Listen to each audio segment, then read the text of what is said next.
नमस्कार लाडक्या बहिणींनो, आपण मागच्या व्हिडिओपासून लाडकी बहीण सिरीज सुरू केलेली आहे। ही सिरीज जी आहे ती अंगणवाडी मुख्य सेविका किंवा पर्यवेक्षिका या पदाच्या भरतीसाठी आहे। आपण विषय पाहतोय संगणक म्हणजेच कॉम्प्युटर। कॉम्प्युटरवरील आपण प्रश्न पाहतोय। वेगवेगळ्या परीक्षेमध्ये जे काही प्रश्न आतापर्यंत विचारलेले आहेत म्हणजेच एमपीएससी मध्ये, त्यानंतर सरळ सेवा किंवा टीसीएस आणि आयबीपीएस ने आतापर्यंत जे काही वेगवेगळ्या परीक्षा घेतलेल्या आहेत त्या सर्व परीक्षेमधील कॉम्प्युटरचे जे काही प्रश्न आहेत ते प्रश्न आपण या व्हिडिओ सिरीजच्या माध्यमातून पाहत आहोत। आजचा हा आपला दुसरा भाग आहे। यामध्ये आपण 15 कॉम्प्युटरचे प्रश्न पाहणार आहोत। येते लक्षात? त्यातला पहिला प्रश्न आहे, खालीलपैकी कोणते संगणक पॅकेज डेटाबेस पॅकेज प्रकारचे पॅकेज नाही? प्रश्न होय, नाही, आहे, अचूक आहे, बरोबर आहे, अचूक नाही, बरोबर आहे, असे नाही। म्हणजे हे जे असतं ना, तो शेवटपर्यंत तुम्ही प्रश्न कधीही वाचत चला। त्यानं काय होते, तुमचे 2 ते 3 प्रश्न 100 प्रश्नांच्या पेपरमध्ये तुमचे 2 ते 3 प्रश्न हमखास जास्त इतरापेक्षा जास्त येतात। फक्त तुम्ही काय करायचे, शेवटपर्यंत प्रश्न वाचायचा आहे। शेवटपर्यंत प्रश्न वाचला की 2-3 प्रश्न तुमचे नक्की येणार आहेत। आहे तेवढ्याच अभ्यासावर एक्स्ट्रा 2-3 प्रश्न येणार आहेत। त्यामुळे प्रश्न शेवटपर्यंत वाचत चला। आपल्याला काय विचारले, पॅकेज डेटाबेस पॅकेज कोणता ह्याच्यापैकी नाही असा आपल्याला प्रश्न विचारलेला आहे। तर बघा, ओरॅकल, त्याच्यानंतर दुसरा ऑप्शन आहे एक्सेल, तिसरा ऑप्शन आहे एसक्यूएल आणि चौथा ऑप्शन आहे पेजमेकर। आता बघा, हे वरचे जे 3 ऑप्शन आहेत ते डेटाबेस पॅकेज आहेत, म्हणजे डेटावर जे आपण काम करतो त्या डेटावर काम करण्यासाठीचे हे काय आहेत, सॉफ्टवेअर आहेत। येते लक्षात? तर पेजमेकर हे जे आहे ते पेजमेकर आपण वेगवेगळ्या पद्धतीचा लेआउट लावण्यासाठी जे वापरतो ते पेजमेकर आहे। म्हणजे आपल्याला इथं नाही म्हणून विचारले, त्यामुळे आपलं पेजमेकर हे आपलं उत्तर आहे। त्यानंतर पुढचा प्रश्न पाहायचा आहे, संगणकात डेटा कोणत्या स्वरूपात साठवला जातो? संगणकामध्ये डेटा जो आहे तो कोणत्या स्वरूपामध्ये साठवला जातो?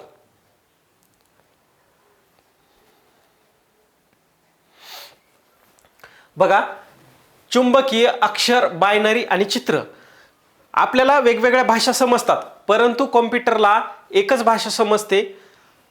बायनरी मध्ये जर डेटा असेल तर तो फक्त कॉम्प्युटरला समजतो, बाकी इतर कोणत्याही स्वरूपातील डेटा कॉम्प्युटरला समजत नाही।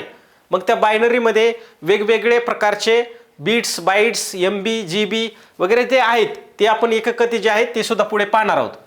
त्यानंतर बघा, 1 टेराबाइट समान आहे, म्हणजेच 1 टीबी इक्वल टू काय? 1 टीबी इक्वल टू काय असा आपल्याला प्रश्न विचारलेला आहे। आता हा प्रश्न तुम्हाला हमखास विचारला जातो, म्हणजे तुम्ही कोणतीही परीक्षा दिली आणि त्याच्यामध्ये संगणक असेल तर तुम्हाला एक प्रश्न ह्याच्यावर 100% असतो। त्याच्यामुळे हा प्रश्न व्यवस्थित लक्षात ठेवा, कारण हा प्रश्न अतिशय महत्त्वाचा आहे आणि हा तुम्हाला कोणत्या ना कोणत्या परीक्षेला विचारला जातो। म्हणजे 1 टीबी म्हणजे किती हाच नाही, ह्याचे जे वेगवेगळे प्रकार आहेत त्याच्यावर सुद्धा तुम्हाला प्रश्न विचारला जातो। 1 टीबी म्हणजे काय? बघा, आता 1 टीबी म्हणजे इथं ऑप्शन दिलेत आपल्याला 1024 पीबी, 1024 एमबी, 1024 जीबी आणि 1024 केबी। तर या प्रश्नाचे जे उत्तर आहे ते 1024 जीबीचा 1 टीबी होतो। 1024 जीबीचा एक काय होतो, टीबी होतो। ह्याची एकक तुम्ही लक्षात ठेवणं गरजेचं आहे। 1024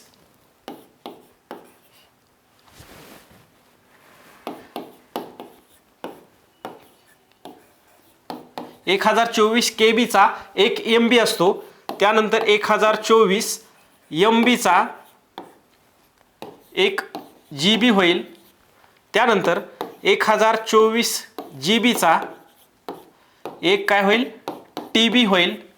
त्यानंतर 1024 टीबीचा 1 पीबी होईल। 1024 पीबीचा 1 ईबी होईल। ईबी म्हणजे एक्झाबाइट। तर एवढं जरी तुम्ही फक्त लक्षात ठेवलं तरी सुद्धा तुमचा 1 मार्क या ठिकाणी फिक्स होतोय।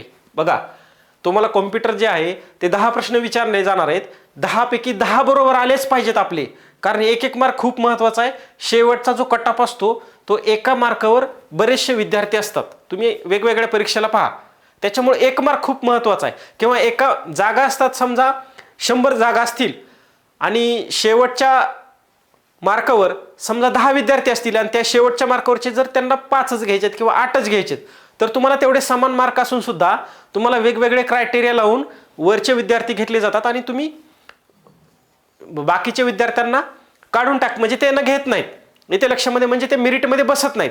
तर त्यासाठी 1 मार्क सुद्धा खूप महत्त्वाचा आहे आणि 1 मार्क तुम्हाला इथून मिळणार आहे. तर हे सगळे एकक जे आहेत ते या ठिकाणी लक्षात ठेवा. तुम्हाला अंगणवाडी मुख्य सेविका किंवा पर्यवेक्षिका हे जे पुस्तक आहे ह्याच्यामध्ये सर्व अभ्यासक्रम एकदम डिटेलमध्ये दिलेला आहे.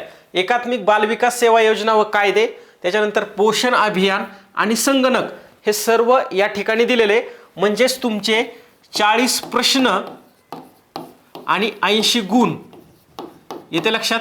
तर एवढ्याची तयारी जी आहे ती फक्त एका एवढ्या पुस्तकातून होणार आहे. ज्यांनी आतापर्यंत कुणी घेतलेलं नाही, भरपूर विद्यार्थ्यांनी पुस्तक घेतलेलं आहे, परंतु ज्यांनी कुणी घेतलेलं नाही त्यांनी लगेच घ्या ना, अभ्यासाला लागा. जे समजत नाही त्याच्यासाठी विचारा, परंतु अभ्यास तुम्ही व्यवस्थित करा. पुढचा प्रश्न पाहायचा आहे आपल्याला. कॉमन सारखं विचारला जाणारा प्रश्न आहे आपला, URL म्हणजे काय? युनिफॉर्म रिसोर्स लोकेटर असा त्याचा फुल फॉर्म आहे. युनिफॉर्म रिसोर्स लोकेटर हा याचा फुल फॉर्म आहे. म्हणजे आपण कोणतीही वेबसाईट ओपन करतो, त्या वेबसाईटला इथं दिलेलं असतं बघा HTTP आणि इथं काय असेल ती वेबसाईट तुमची, तर ही काय असतं URL असतो, म्हणजेच त्याचा ॲड्रेस असतो तो. येते लक्षामध्ये. त्यांना आपण काय करतो, वेबसाईट ओपन करतो. म्हणजे आपल्याकडे मोबाईल नंबर असेल तर समोरच्याचा जर मोबाईल नंबर असेल तर त्याच्यावर आपण कसा फोन करतो दुसऱ्याला, तसंच त्याची जी वेबसाईट असते म्हणजेच तो URL असतो, त्या URL वरून आपण एखादी साईट ओपन करतो, त्यालाच म्हणतो आपण युनिफॉर्म रिसोर्स लोकेटर. पुढचा प्रश्न बघायचा आहे. खालीलपैकी कोणती उच्चस्तरीय भाषा नाही? येत्या लक्षामध्ये, म्हणजेच कॉम्प्युटरची भाषेवर आपल्याला या ठिकाणी प्रश्न विचारलेला आहे. तर कोणती भाषा नाही असं विचारलंय. C ही भाषा आहे, त्यानंतर C++ आहे, जावा सुद्धा आहे. आपल्याला काय विचारलंय इथं? नाही विचारलंय. 4 नंबर ऑप्शन. मशीन लँग्वेज ही काय कॉम्प्युटरची भाषा नाही. येत्या लक्षामध्ये C++, जावा, ओरॅकल वेगवेगळ्या, फॉर्ट्रॉन वगैरे वेगवेगळ्या भाषा आहेत. तर ह्या फक्त मोजक्या तुम्ही लक्षात ठेवायच्या. त्यानंतर जावा प्रोग्रॅमिंग भाषेचा शोध कुणी लावला? जावा प्रोग्रॅमिंग भाषेचा शोध कोणी लावला? आता शोध आणि संशोधक याच्यावर तुम्हाला बऱ्याच वेळा प्रश्न विचारलेले आहेत, तर इथं सुद्धा विचारले जाऊ शकतात, त्यामुळे मोजके तुम्ही लक्षात ठेवा. जावा प्रोग्रॅमिंग जो आहे तर याचा जो शोध आहे तो जेम्स गोसलिंग यांनी लावलेला आहे. इथे लक्षात, जेम्स गोसलिंग लक्षात ठेवा फक्त. त्यानंतर बघा, व्हिडिओ ग्राफिक्स अरे ही रंगीत ग्राफिक्स दाखविण्यासाठी प्रणाली आहे, ती कोणी विकसित केली? ही जी प्रणाली ती कोणी विकसित केली? इथं तुम्हाला वेगवेगळ्या कंपनीची नावं दिलेली आहेत. त्याच्यामध्ये IBM म्हणजेच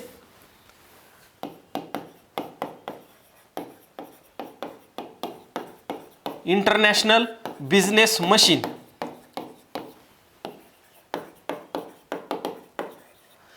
इंटरनॅशनल बिझनेस मशीन तुम्हाला इथं फुल फॉर्म सुद्धा विचारला जाऊ शकतो, त्यामुळे तुम्ही याचा लक्षात ठेवा. IBMने हे प्रणाली काय झाली?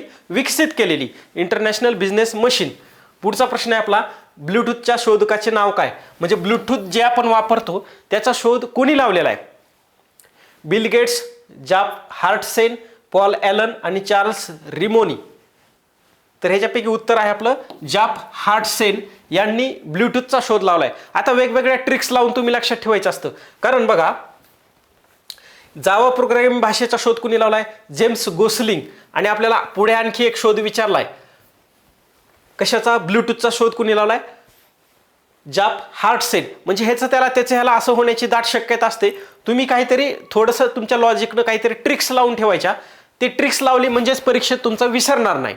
आणि ट्रिक्स नाही लावली की तुम्हाला ब्लूटूथचा विचारलं असतं, तुम्ही वेगळाच कशाच्या तरी शोधाच्या जनकाचं तुम्ही नाव लिहिता. येते लक्षात.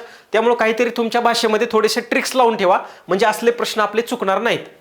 पुढचा प्रश्न आहे आपला, OCRचे पूर्ण रूप काय? OCR म्हणजे काय? Optical character recognition. Optical character recognition असा याचा फुल फॉर्म आहे. हे काय करतं? डॉक्युमेंट किंवा तुमचे जे इमेजेस असतील त्याच्यामध्ये जो टेक्स्ट आहे, तर कॉम्प्युटरला टेक्स्ट कळत नाही, मग ते काय करतं? कॉम्प्युटरचा टेक्स्ट जो आहे तो कॉम्प्युटरच्या भाषेमध्ये कन्वर्ट करण्याचं काम OCR करतं. त्याचं ते काम आहे. तुम्हाला इथे फुल फॉर्म विचारला जाऊ शकतो, ऑप्टिकल कॅरेक्टर रिकग्निशन.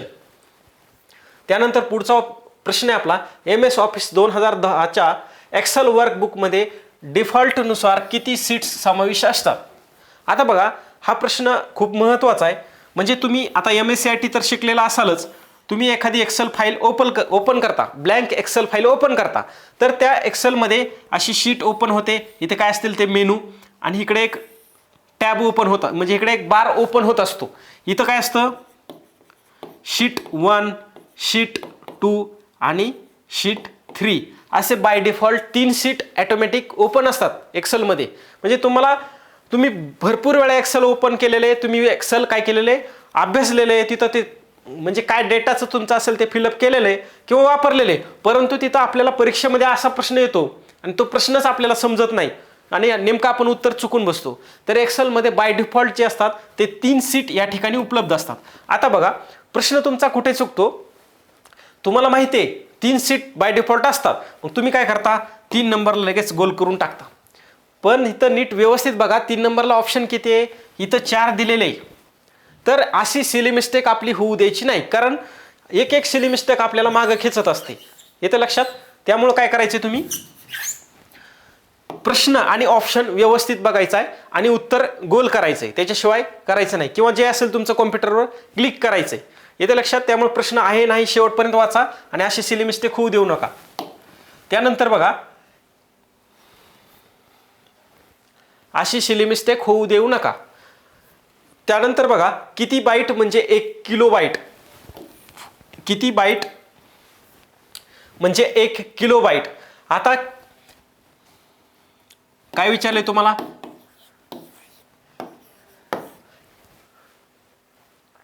1 KB तुम्हाला विचारले किती बाईट. आता बघा 1024 बाईट, 1024 बाईट म्हणजे 1 KB. 1024 KB म्हणजे 1 MB. हे आपण मागच्याच प्रश्नात वेगवेगळे पाहिलेत, एकक पाहिलेत. तर हे सर्व लक्षात ठेवा, याच्यावर प्रश्न भरपूर विचारलेले आहेत. पुढचा प्रश्न आहे दूरसंचार क्षेत्रात ISPचे पूर्ण रूप काय. ISP म्हणजे इंटरनेट सर्व्हिस प्रोव्हायडर. काय, इंटरनेट सर्व्हिस प्रोव्हायडर. आता बघा इंटरनेट सर्व्हिस प्रोव्हायडर जे असतं ते वेगवेगळ्या ठिकाणी इंटरनेट प्रोव्हाइड करण्याचं काम करतं. एक तर मोडेम थ्रू काम करतं किंवा डायरेक्ट इंटरनेट प्रोव्हाइड करण्याचं काम करतं. मग हे वेगवेगळ्या इंडिव्हिज्युअलसाठी असेल, म्हणजे इंडिव्हिज्युअल वापरासाठी असेल किंवा एखाद्या बिझनेस वापरासाठी असेल, तर हे ISPची जी आहे ती सर्व्हिस काय करते, इंटरनेट ॲक्सेस देण्याचं ती काम करत असते. पुढचा प्रश्न आहे आपला संगणकाचा जनक कोणाला मानले जाते. आता हे तुम्हाला सगळ्याला येतंय, चार्ल्स बॅबेज याला संगणकाचा जनक म्हटलं जातं. आणि हा प्रश्न विचारायचा आता सध्या स्पर्धा परीक्षेत जरा बंद केलेलं आहे, कारण एवढे सोपे प्रश्न विचारत नाही, तरी लक्षात राहू द्या. पुढचा प्रश्न आहे एक्सेलमधील कोणती कळ एडिट मोडवर नेते. म्हणजे एक्सेल जे आहे आपलं ते म्हणजे कोणती वर असतात बघा, F1, F2, F3, F4 अशा कीज असतात. तर त्याच्यापैकी कोणती की वापरल्यानंतर एडिट करण्याचं काम करतं, येते लक्षात. तर बघा F2 जी आहे, F2 न काय होते, कोणतीही फाईल एडिट होते. येते लक्षामध्ये. किंवा एक्सेलमध्ये आपला जो कर्सर आहे तो ज्या ठिकाणी असेल त्या ठिकाणी तुम्ही जर F2 दाबलं तर त्या ठिकाणी तुम्हाला एडिट करायला, टाईप करायला तिथे काय होते, परवानगी मिळते. तर त्यासाठी F2